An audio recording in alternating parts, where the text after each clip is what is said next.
Hello and welcome to the Franchise Tag Podcast. We are having a bit of a special episode today with only 5 days left till the season starts. Me and Adam have thought we'd go over all your betting needs for all of those futures for the NFL. So we'll be looking at division winners, comeback players, MVPs, all sort of things like that. Get you set up before the season starts to get those big wins in. So Adam, 5 days to go. You looking forward to it? Yeah, looking forward to it. It will be fun. Don't know. Hopefully, I'll stay up for the game. Depends how I am and all that sort of thing, and what I've got work the next day. I can't remember. But yeah, it should be a laugh to watch, and looking forward to the season and getting plenty of winners as we did last year. So hopefully, we'll get some more. Yeah, well, I'm traveling up a day early to my stag do just so I can watch the game in my hotel room, and I don't have to worry about the next morning. So yeah, I'm dedicated. I'm buzzing. I can't wait for it. But let's jump right into it. We'll just start from AFC and go down. It's a bit of an easy one. You're going to give us the odds. Let us know what you think. So it's the AFC East. Yeah. First. So for the AFC East, we've got the Buffalo Bills at 4-9, the Miami Dolphins at 4-1, New England Patriots at 5-1, and the New York Jets at a rather large 20-1. I think when you look at these, it feels like it's quite an easy one, this one, to be honest. I think it would be very, very surprising if the Bills didn't win this division. The Dolphins have improved. The Patriots have got a bit worse, I reckon, and the Jets are the Jets. So not a lot's really going to change there. I don't think I'd be backing the Bills at 4-9. However, there is a bet where you can include the Bills later on. So yeah, I'm guessing you're probably feeling the same.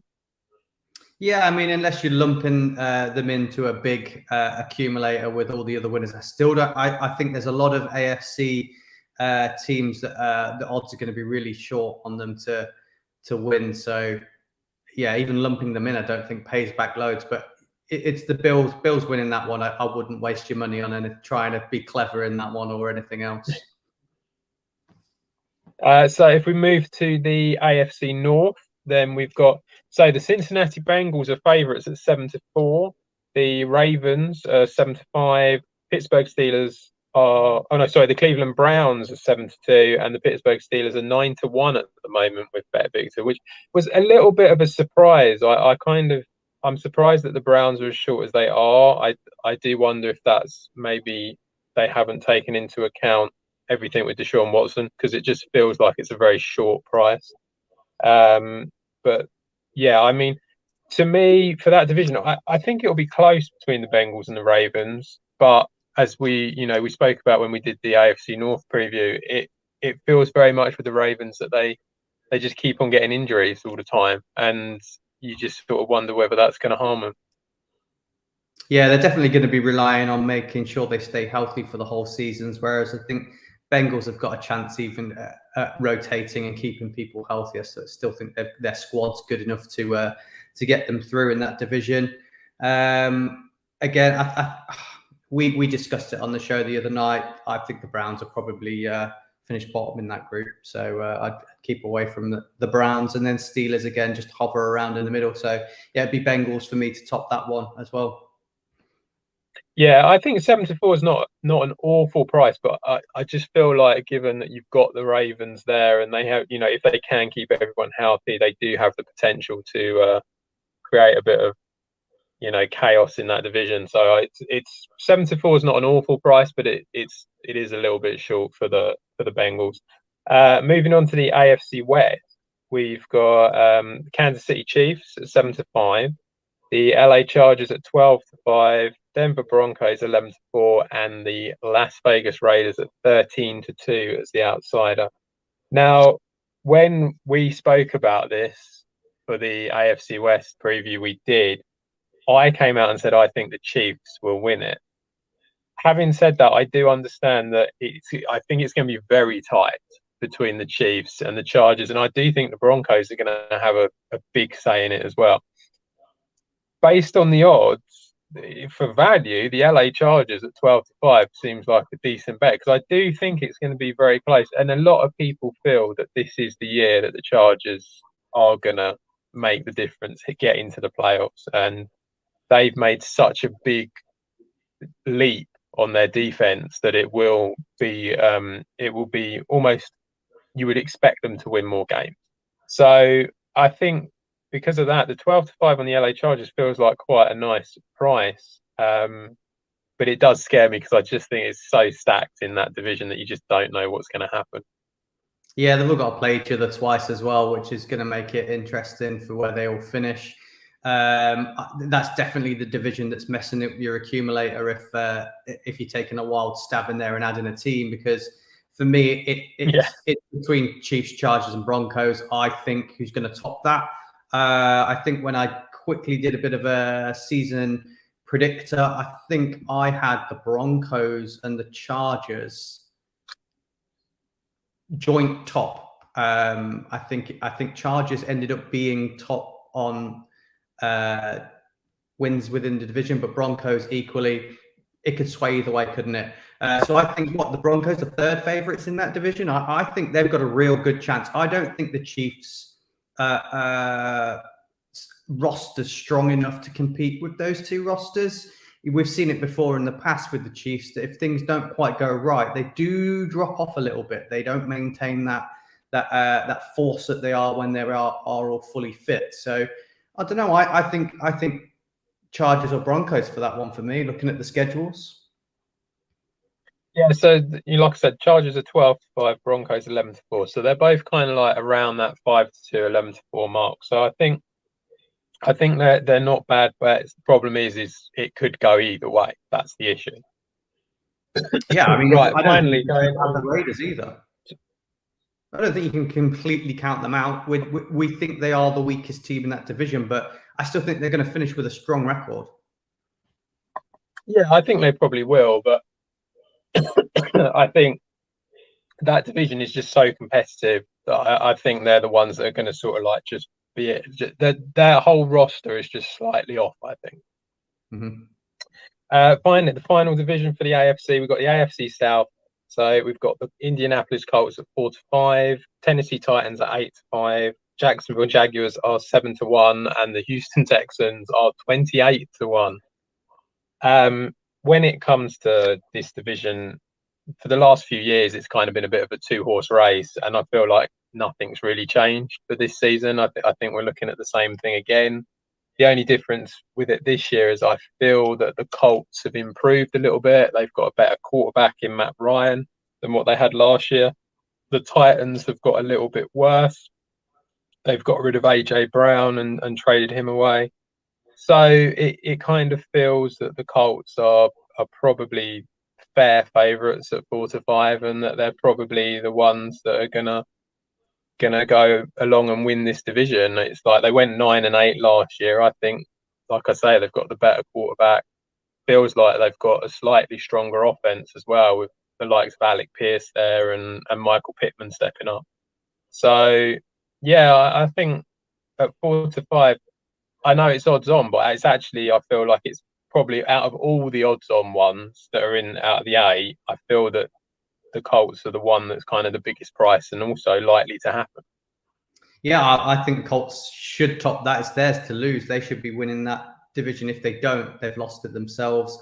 I agree. I think Titans have not maintained the roster that they've had in the last couple of years. And as we've said, the Colts have improved.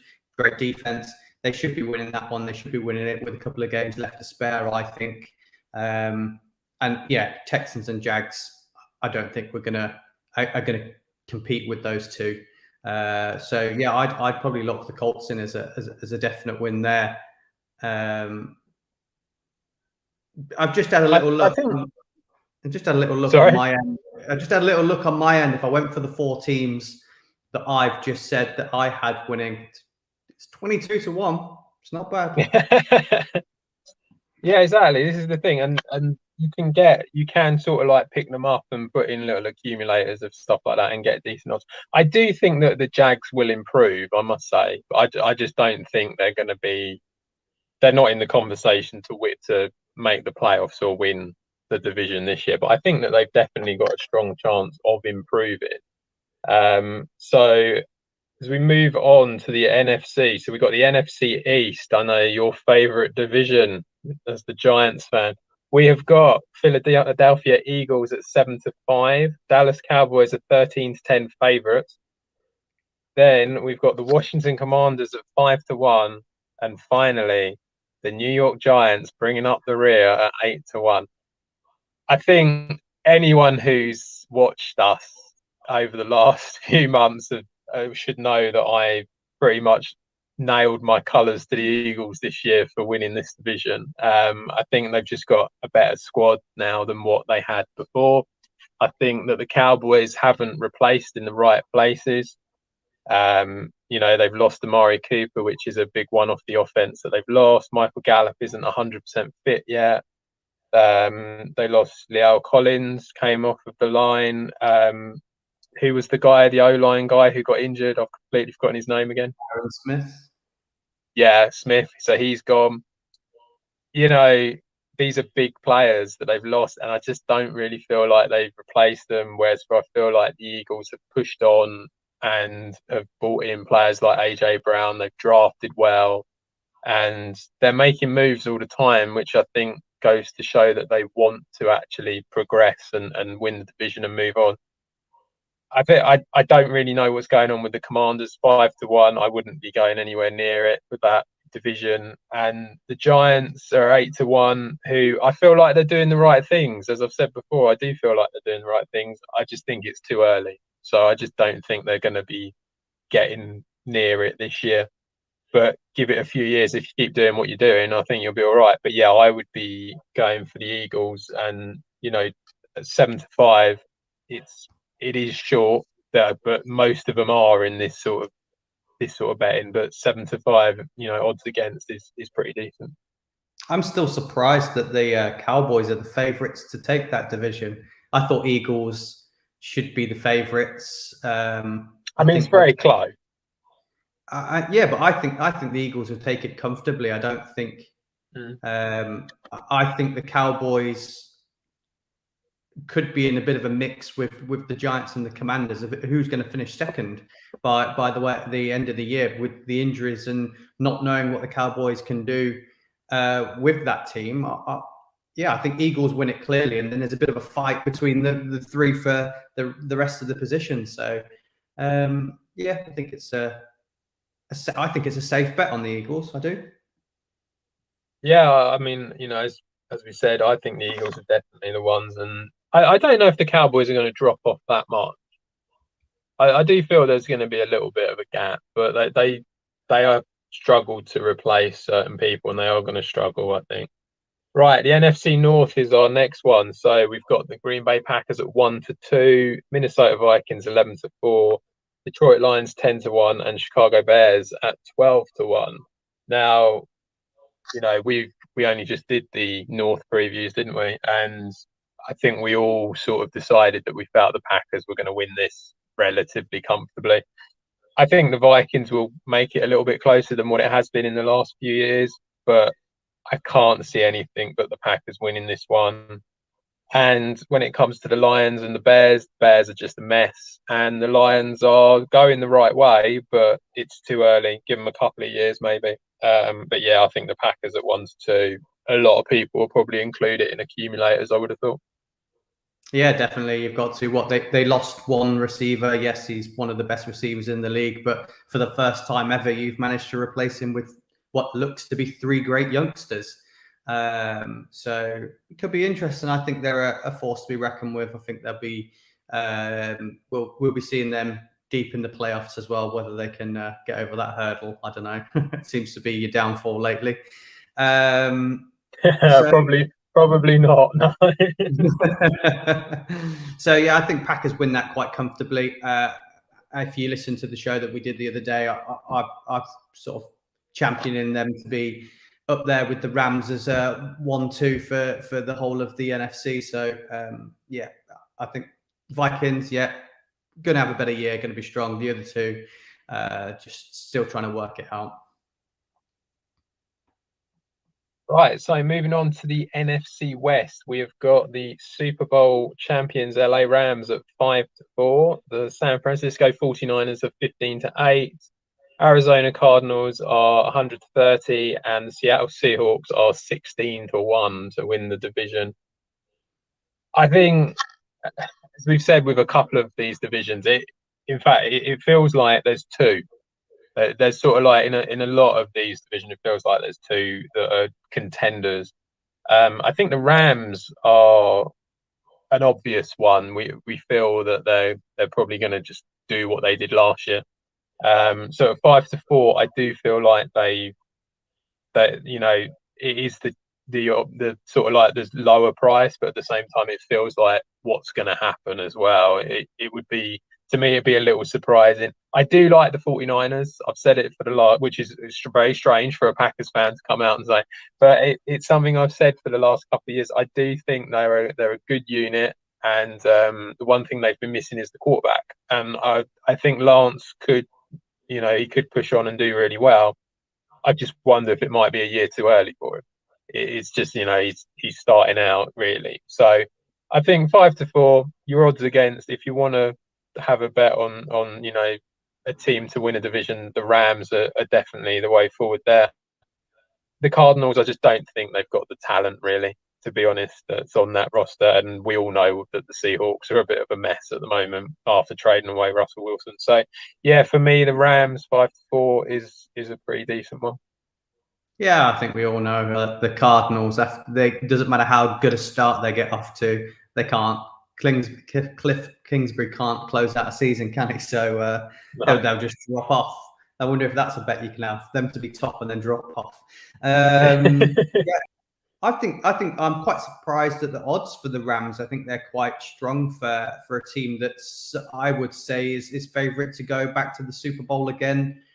When you're looking at those odds, so for them not to be shorter odds at topping their division would be awfully shocking if you were the favourites. So yeah, I'm a little bit surprised at that. I think they are a bit above the rest. I don't think it's as close as what we were saying with the likes of when the Buccaneers, Chargers, and Chiefs. I don't think it's that close with the 49ers and Cardinals. So yeah, I'm a little bit surprised that their odds are a little bit longer. So that seems like a good bet to get in an accumulator. Yeah, I think it's definitely one to have a look at. And then finally, the NFC South, we have got the Tampa Bay Buccaneers at 1-3 on. New Orleans Saints 7-2, Carolina Panthers are 11-1, and the Falcons are 25-1. So again, as we've said, it feels very much a two-horse race here. Panthers and the Falcons are definitely not involved in winning this division this year. They're both sort of rebuilding. The Buccaneers seem, I mean, I think a lot of people are going on the fact that it's Tom Brady and it's the Bucs, and that they're going to just do what they've done over the last couple of years. I think they feel very, very short at 3-1 on. I really do. And the Saints aren't that bad a side. Like you've got to bear in mind they've lost Drew Brees, they've lost Sean Payton, so they've kind of been in a bit of a rebuild. But they've got themselves three really good wide receivers. We all know that Alvin Kamara is a great running back. The defense has been good for a few years now, and I don't see that really changing much. The Saints, I think, at 7-2, they have the potential to take this. I really do. I think they're not as bad as what a lot of people sort of make them out to be. And the Buccaneers, their O-line is suffering big time, and that's a massive thing for Brady because he needs time in the pocket. He really does. So that is a big issue there. And the other thing is you do sort of wonder whether Brady. I know it's really difficult because there's been a lot of thing about him taking time off recently and quite what that was all about and everything that was going on there. You do wonder whether he's necessarily 100% all in, or whether the family are 100% all in. You just don't know. So it does give you a few little questions. Chris Godwin's coming back from an injury. I can't remember. We were talking about the O-line, but I can't. Who's the guy? Is Ryan Jensen? Jensen, who looks like he's out for the season. And they've had a couple of people go.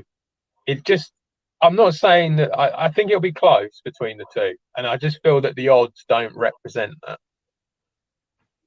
Yeah, I still think I would class the Saints as still in a rebuild. I don't think they're quite out of it yet. I still think there's a few question marks. We don't know whether Jameis Winston is the guy, really, do we? And that I think that's why the Buccaneers are the better odds. And what I do like about the Buccaneers that I've seen from them in the last few years is they've had young guys waiting to fill the void of when people get injured. I mean, we've been talking about the Bucs roster for the last few years about how many old pieces they've got on there that they've had. But I think they've got good youngsters waiting in the wings. They draft well and they get good talent that always seems to slot in afterwards. And I think there's going to be a little bit more of that again. So I think they'll be strong, and they'll be definitely strong enough to take that division. Equally, I think the Saints will be good to watch this year. I think it'll be an interesting watch.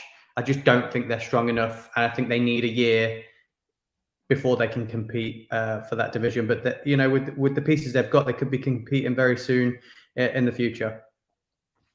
Yeah, I think, like you say, maybe they are a little bit. It is maybe a little bit early for them. Like I suppose you have to remember that last time Jameis Winston was playing as a starter, it was 30 touchdowns, 30 interceptions, wasn't it? So it's not that he's the best quarterback in the world, sort of thing. I do just wonder whether the Bucs might drop off a little bit, but probably still have enough in order to win it. So a few other things that we just wanted to sort of like quickly go over. There's some bet boosts that BetVictor have got that I had a quick look at. Now this is just four really favourites to win the divisions. You got the Bills, the Packers, the Bucks, and the Colts that they're doing at the moment at 11-2, which they've boosted out a little bit. It's not a massive price, but it's a pretty decent one. And another one that I saw, if you feel like the Chargers, you were just talking about the Chargers and how we felt that they do have a genuine chance of winning it. Them and the Rams, both of them to win their divisions are 15-2 that they've boosted out as well. So it can't, I mean, that's quite a decent price, I think. Some of them are not so great. New York Giants and New York Jets over 14.5 regular season wins combined. Do we think that's likely to happen?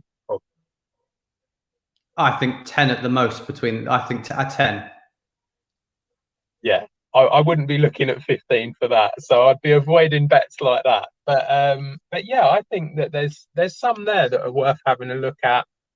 And yeah, I mean, I could see, Bills, Packers, Bucks, and Colts at 11-2. It feels like it's a pretty decent bet that's likely to happen. So yeah, I think like I said, I think if you can nail or take a risk on one of those teams in the AFC West, you're going to get a good payout. Yeah. Like I said, I just put in the ones that we spoke about. So Bills, Bengals, Colts.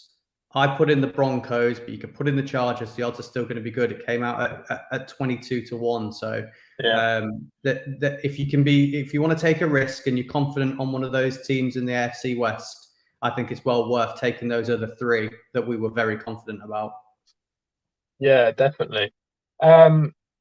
Moving on, so we've got regular season MVP.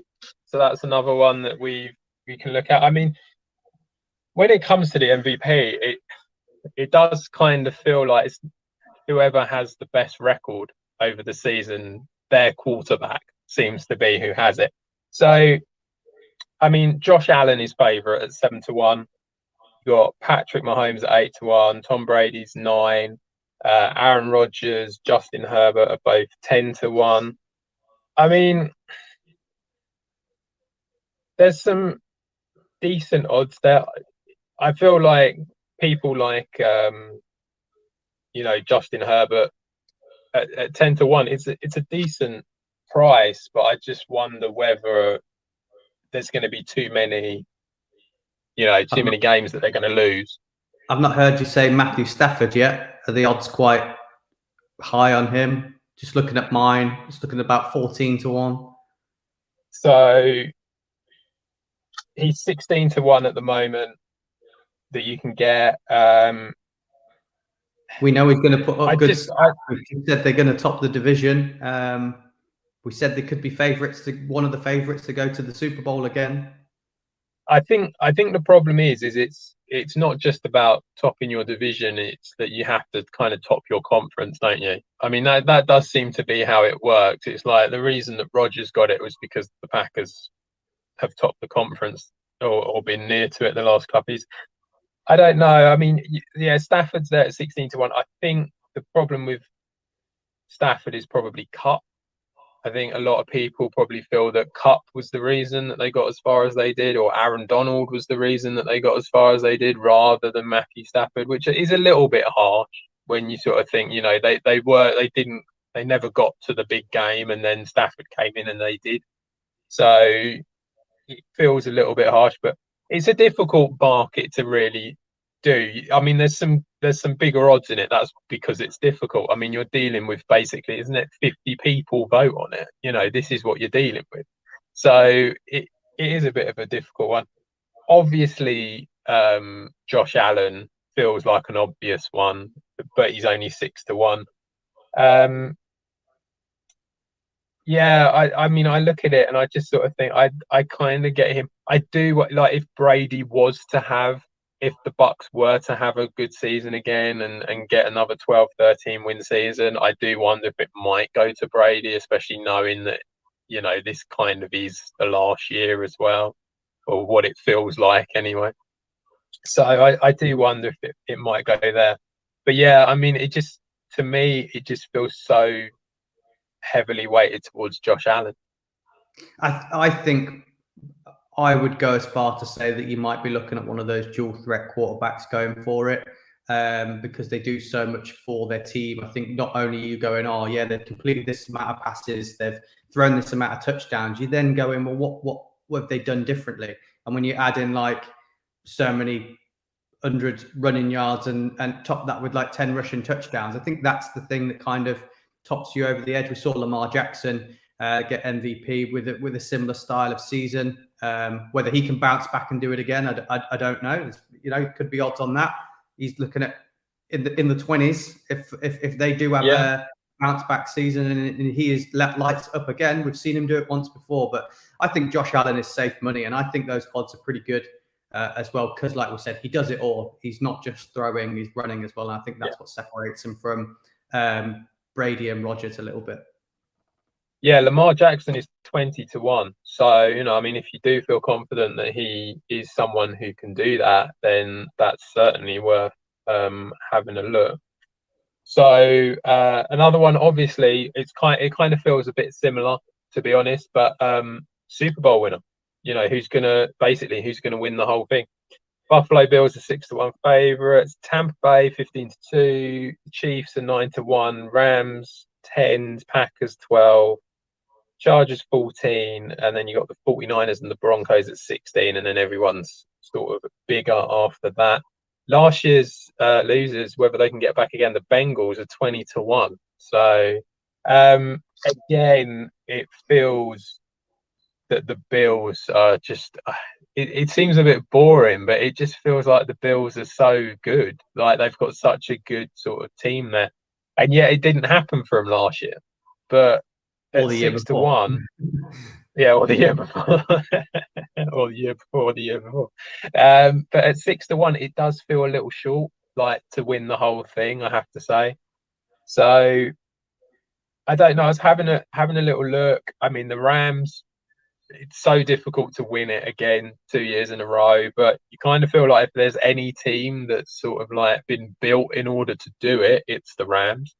So they're 10-1. That feels like a slightly better price. You know, I will always say the 49ers have got a chance, and because they're in the NFC, they've got a decent chance of getting into the playoffs. So therefore, they've got a chance with that defense. They're 16. Yeah, I mean, but I feel it's pretty boring because it's just the team that won it last year. But I feel 10-1 on the Rams is probably the right bet. Yeah, I can see them, like you've just said, with the 49ers. They're in the right side of the draw, aren't they, to get to the Super Bowl? You know, I feel like you've only got to see off the Packers, and if they're 1-2 anyway, you're not going to see them till later on. So yeah, well, I think possibly that way is good to look at, because I think you then just go in on who you like and who you want to watch on the other side of the ball. Because if it's not the Bills, it could be any number of teams. I don't think you could put your money on Chiefs, Broncos, Bengals, Ravens, whoever it be. I think you really, if you support someone or you've got a bit of a fondness of one of those teams, I'd put money on them, on whoever's not going to be sort of on the other half of the Bills, I reckon. I mean, do you have any sort of like outsiders at all? Because I mean, there are some teams there where you just sort of, I feel like I've been saying the Colts for years as the outsider, and they've just never had the quarterback in order to do it. And I still don't think Matt Ryan is the quarterback that will get them all the way. I think it'll improve them, but not get them all the way. You know, I spoke earlier about the Eagles and how much they've improved, but I don't feel like they've got enough now. It doesn't, like I say, I feel like I said the 49ers because I kind of felt like I wanted to try and find one with a bit of a bigger price who I feel like's got a chance. But once you start getting past that, it doesn't, it's weird. It feels like lots of teams have improved, but not enough in order to win it. Yeah, I think if you're looking at a small bet as well, I think there's money to be had here if you just want to have it. I'd put a fiver on the Colts. What are they, 25-1? What were they? Yeah, so the Colts are currently 25-1. I definitely have a fiver on them, and I definitely. What did you say? Bengals were 20-1. I definitely have a fiver on that. That's good money. I mean, you bet on any of the sort of the Buccaneers or the Bills, your payback's not going to be great. And when you get down to that end of the part of the season, it could be any one of the four that are competing for it. So I think when you're looking at maximum money from your bet, I'd put £5 on a couple of those outsiders, and you know, you could put £10 on the Bills, and you're not going to get back anywhere near as much as what you've done on taking one of those outsiders. So I think there's money to be well spent to be had on them, because they do have a legitimate chance. Yeah, I think definitely. Now, obviously, there's loads of other markets that you can get involved in, but they're kind of like the main ones, really, that people are interested in at the beginning of the season. We, as you know, we do our weekly Sunday morning show, which is previewing all the games. But obviously, we've got the Bills and the Rams, which is coming up this Thursday night for you in America and Friday morning for us. And so I just thought of quickly preview it, have a little look and see what's there. Firstly, one thing it's at the Rams. Bills are favourites. Now, I know that we've come out and said all of this about how we think that the Bills are very strong and that they're going to do very well and going to be hard to beat.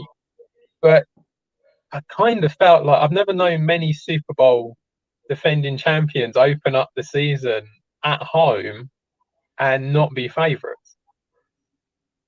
Yeah, it's a bit of an odd one. I can see why, as we've just said, Bills are the favourites to go all the way and win it.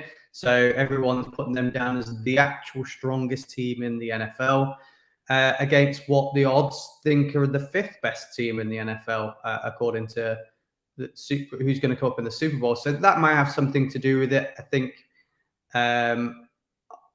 I wouldn't want to call this game either. I wouldn't want to call who's going to win it. I think that's a tough opener, a great opener to have as well. I'd rather see that game later in the season, I think, though.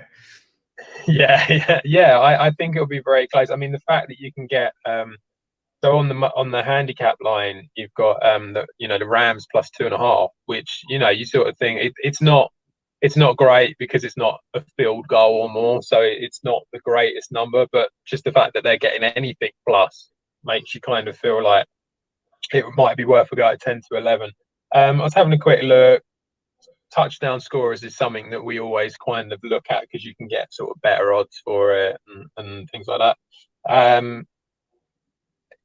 Like we said, we feel the Bills are strong. Obviously, certain, Diggs is the one who kind of gets the main sort of defender put on him throughout most of the game. There is Gabe Davis, who he did well at the end of last season, but we don't know how he's going to be straight away.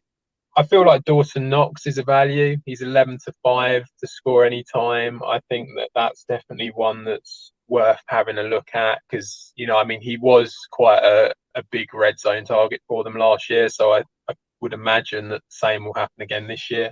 So I think Knox at 11 to 5 is definitely worth it. On the other side of the ball, having a quick look, obviously like Cup is odds on and stuff like that. So it's not, to me, it doesn't really feel like it's worth it when it's 5 to 6.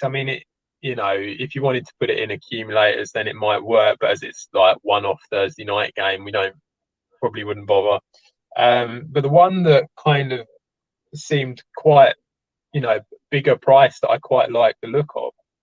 There's a lot of talk about Cam Akers and Darrell Henderson and who's going to be the main guy. And I think that Sean McVay has come out and said that he's always had a main guy with the Rams, and I think he's changed it. Like that, he's slowly working out that works when they're fit, but neither guy is 100% fit. To be honest, they both had injury worries.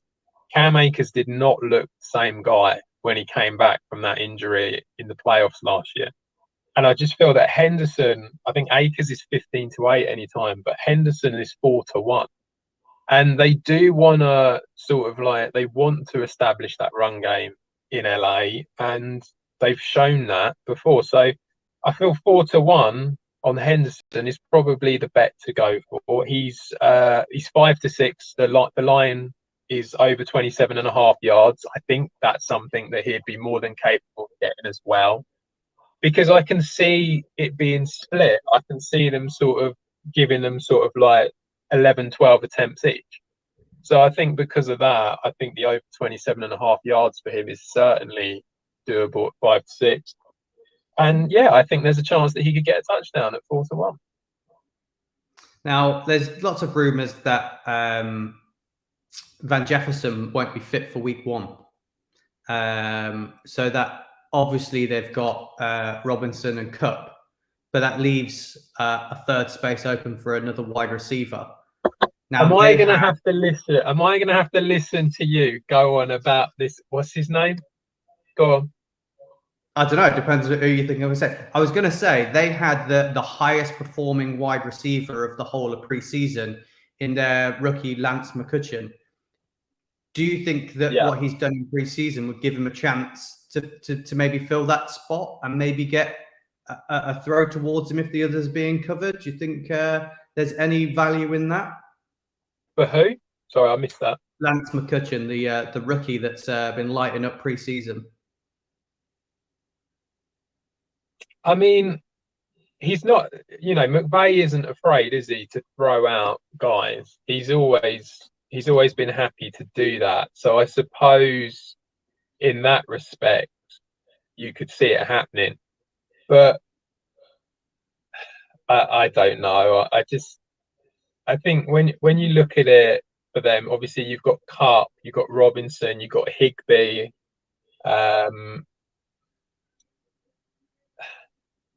You've got your favourite, Skoranek. That's the one I thought you were going to give me. Yeah, I was looking at him, and I was going to mention him as the potential that's fill in there. He used to fill in snap time when Odell was off the field. So, and they did like to throw to him. I just think that the rookie really proved himself preseason. So I just didn't know whether he might get a shot and whether it was worth an anytime touchdown on him. So he's 15 to 2 anytime. So for an anytime bet, it's a massive price. It really is for any anytime touchdown. I don't know. I think it's one of them things, isn't it? It's like he's probably going to be out there and have one play that where he might hit. It's entirely possible that he might, but realistically, there's a reason that it's 15-2.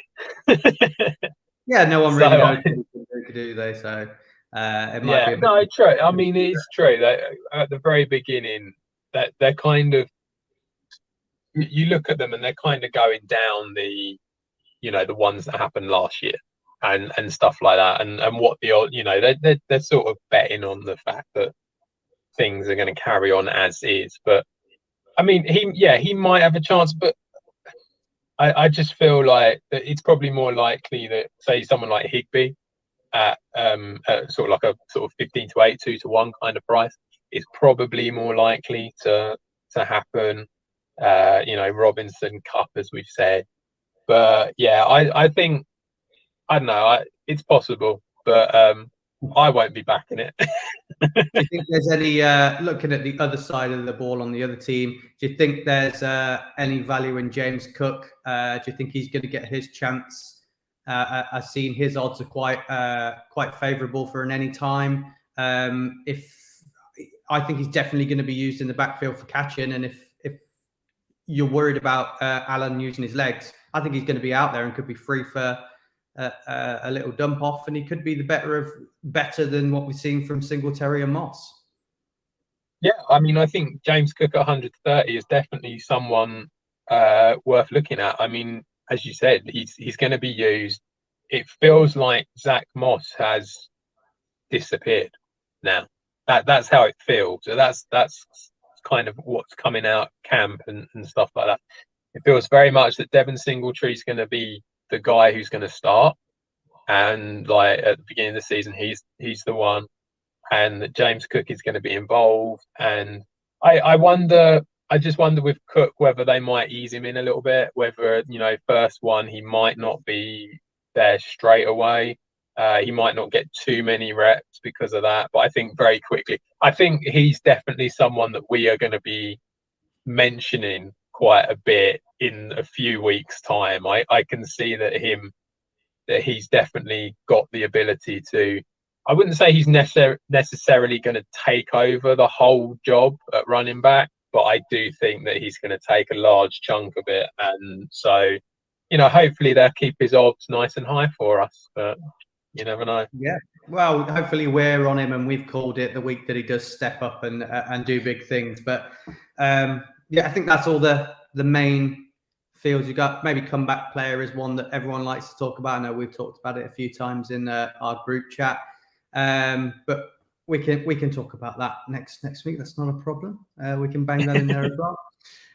So yeah, it's like I said, 5 days to the season. It's a great opening game. We're all looking forward to it. We've had lots of sensible bets from Adam come from this show. So if you definitely want to try and jump on them, and if you're a bit more of a gambler and you like the odds like I do, then maybe listen to some of mine. But fingers crossed we've helped, and fingers crossed we can get you a load of money like we did last year. We had quite a good, successful year last year. So yeah, looking forward to it, Adam. Yeah, no, should be good. And, always looking forward to your ridiculously priced bets, which invariably always fail miserably. But at least you try. That's the point. At least you try. They only need one to come in and it pays off enough to cover all of your little ones. Thanks for joining us, guys. Best of luck for the season. And we'll see you on Sunday morning for the preview show. But till then, thanks for joining us.